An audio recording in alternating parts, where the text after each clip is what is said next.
जनाब लाड़काना के पुराने लोगों को आज भी जुल्फ़िकार अली भुट्टो और एक दरवेश सिर्फ शख्स जुमा फ़कीर की दोस्ती याद होगी।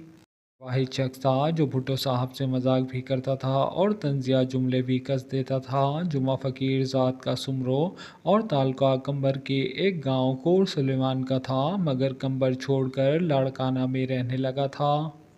अक्सर लाड़काना की गलियों और रस्तों पर अपने गधे के साथ नज़र आता था। जुम्मा फ़कीर का ये मामूल था कि वो रोज़ाना गोश्त मार्केट जाता और वहाँ के तमाम ज़िबा किए गए जानवरों की बाकियात अपने गधे के गोदड़ों में डालता और फिर लाड़काना के आवारा कुत्तों को वो ये छिचड़े और बाकियात खिलाता। इस तरह वो कुत्ते भी जुम्मा फ़कीर के गर्विदा हो गए थे। फ़कीर जहाँ जाता उसके पीछे पीछे चलते थे। एक बार किसी ने उसे एक चाय का कप दिया तो जुमा फ़कीर कहने लगा, किस खुशी में चाय पिला रहे हो? तो उस शख्स ने कहा, जुमा फ़कीर ये इमाम की सबील है। तो जुमा फ़कीर ने कहा, इमामों के साथ कैसा हिसाब ला दे, और झट से चाय गटक ली। अपनी धुन में मगन फ़कीर की बातें सूफियाना रंग में रंगी होती थीं। ऐसी गुफ्तार आम आदमी से मुमकिन नहीं होती। जुल्फ़िकार अली भुट्टो से उनकी दोस्ती का ताल्लुक उस वक्त कायम हुआ जब भुट्टो साहब वज़ीर ख़ारजा थे। जुमा फ़कीर खुद चल के भुट्टो साहब के पास नहीं गया था, बल्कि भुट्टो साहब खुद चलकर इस फ़कीर को दोस्त बनाने के लिए उसके पास गए थे। किस्सा कुछ यूँ था कि किसी ने भुट्टो साहब से कहा कि लाड़काना शहर में एक फ़कीर ऐसा है जिसकी बातों में कमाल की दानाई छुपी है। भुट्टो साहब को बहुत तजस्सुस हुआ और उन्होंने फ़कीर को अपने घर लाने के लिए अपने कारिंदों को भेजा। जब कारिंदों ने उसे कहा कि भुट्टो साहब आपको बुला रहे हैं, तो उसने कहा, मैं कोई भुट्टो साहब का नौकर हूँ, जाओ मैं नहीं जाता उनके पास। भुट्टो साहब को जब नौकरों ने बताया कि वो ऐसा कह रहा है, तो भुट्टो साहब उस वक्त अपनी गाड़ी में बैठकर जुमा फ़कीर से मिलने निकल खड़े हुए।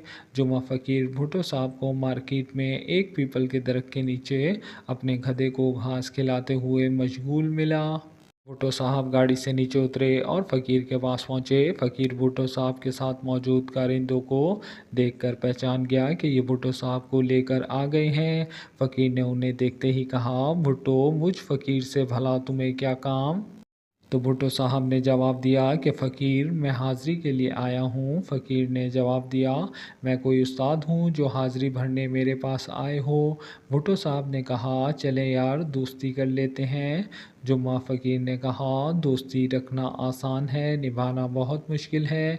इस पर भुट्टो साहब ने कहा, तुम दोस्ती रख कर तो देखो, कि तुम मर्ज़ी के मालिक हो। अपने गधे के साथ बैठे जुम्मा फ़कीर ने कहा, मेरे दर पर चलकर आए हो, यूँ खाली हाथ लौटाना मुनासिब नहीं। और इस तरह गलियों में घूमने वाले इस फ़कीर की जुल्फ़िकार अली भुट्टो से दोस्ती हो गई। जुम्मा फ़कीर से भुट्टो कभी कभार वक्त निकाल कर मिलने आते रहे और यूँ दोनों की दोस्ती परवान चढ़ने लगी। वज़ीर आज़म बनने के बाद भुट्टो साहब फ़कीर से मिलने गए और फ़कीर से कहा, मेरे हक़ में दुआ करो। वज़ीर आज़म बनने के बाद भुट्टो साहब फ़कीर से मिलने गए और फ़कीर से कहा, मेरे हक़ में दुआ करो। फ़कीर ने कहा, लगता है वज़ीर आज़म बनकर मुत्तमिन नहीं हो, चलो फिर ये करते हैं, तुम मेरे गधे पर बैठकर जुम्मा फ़कीर बनो, मैं भुट्टो बनता हूँ। भुट्टो साहब ने कहा, मुझे मंजूर है, मुझे अपना गधा दो। कई वज़ीर व मुशीर भी साथ थे जो ये सारी गुफ्तगू सुन रहे थे। अचानक जुम्मा फ़कीर ने कहा, भुट्टो साहब, मैं आपको ये गधा नहीं दूंगा, मेरे पास बस ये एक ही गधा है। तुम्हारे पास पहले से ही बहुत सारे गधे मौजूद हैं, पहले इन्हें तो संभाल लो। ये सुनते ही भुट्टो साहब की बेख्तियार हंसी निकल गई। उस वक्त वहाँ मौजूद सारे अफसरान के चेहरे देखने के काबिल थे। भुट्टो साहब वज़ीर आज़म बनने के बाद जब भी लाड़काना आते, वक्त निकाल कर फ़कीर से मिलने ज़रूर जाते। जुम्मा फ़कीर का कोई मुस्तकिल ठिकाना नहीं था। बस भुट्टो साहब पता करते कि फ़कीर कहाँ मिलेगा, वहाँ पहुँचते और घड़ी भर मिलते ज़रूर थे। जुम्मा फ़कीर का आखिरी ठिकाना कब्रिस्तान में बनी एक झोंपड़ी थी। भुट्टो साहब ने फ़कीर से कहा, तुम्हें घर बनवा कर देता हूँ। फ़कीर बहुत जलाल में आ गया और कहने लगा, आज बोल दिया है, आइंदा बोला तो तुम्हारी मेरी यारी ख़त्म। ایک بار بھٹو صاحب منجداڑو کے ایئرپورٹ پر اترتے ہی بولے کہ جمعہ فقیر سے ملنا ہے، پروٹوکول والے وہ روٹ لیں جہاں جمعہ فقیر کے ملنے کے امکانات ہوں۔ قافلہ چلا اور بالآخر جمعہ فقیر اپنے گدھے کے ساتھ نظر آ گیا۔ بھٹو صاحب اس سے ملے اور کہا، جمعہ فقیر آج رات کا کھانا میرے ساتھ کھاؤ۔ فقیر بولا، ایک شرط پر، کھانا ہم دونوں اکیلے ہی کھائیں گے۔ بھٹو صاحب نے پوچھا، وہ کیوں؟ جمعہ فقیر بولا، یہ جو تمہارے آدمی ساتھ ہوتے ہیں بڑے بھوکے ہیں، سارا یہ کھا لیں گے اور ہم دونوں کے حصے میں ہڈیاں ہی آئیں گی۔ بھٹو صاحب نے یہ بات سنتے ہی کہکا لگایا اور بولے، آپ کی شرط منظور ہے؟ تو فقیر نے کہا، ایک اور بھی شرط ہے، سستے میں جان نہیں چھوٹے گی۔ تم اور میں کھانا کھائیں، لیکن میرے گدھے نے کیا قصور کیا ہے؟ کیا اس کا پیٹ نہیں ہے؟ بھٹو صاحب نے کہا، منظور ہے فقیر، منظور ہے۔ دعوت سے ایک گھنٹہ پہلے بھٹو صاحب نے اس وقت کے ڈپٹی کمشنر لاڑکانہ خالد احمد کھرل اور ایس پی محمد جنیجو کو احکامات دیے کہ جمعہ فقیر کو لایا جائے۔ ڈپٹی کمشنر اور ایس پی نے ڈی ایس پی عنایت اللہ شعبانی سے کہا کہ جمعہ فقیر کو ڈھونڈو اور اسے پروٹوکول میں لے کر آؤ۔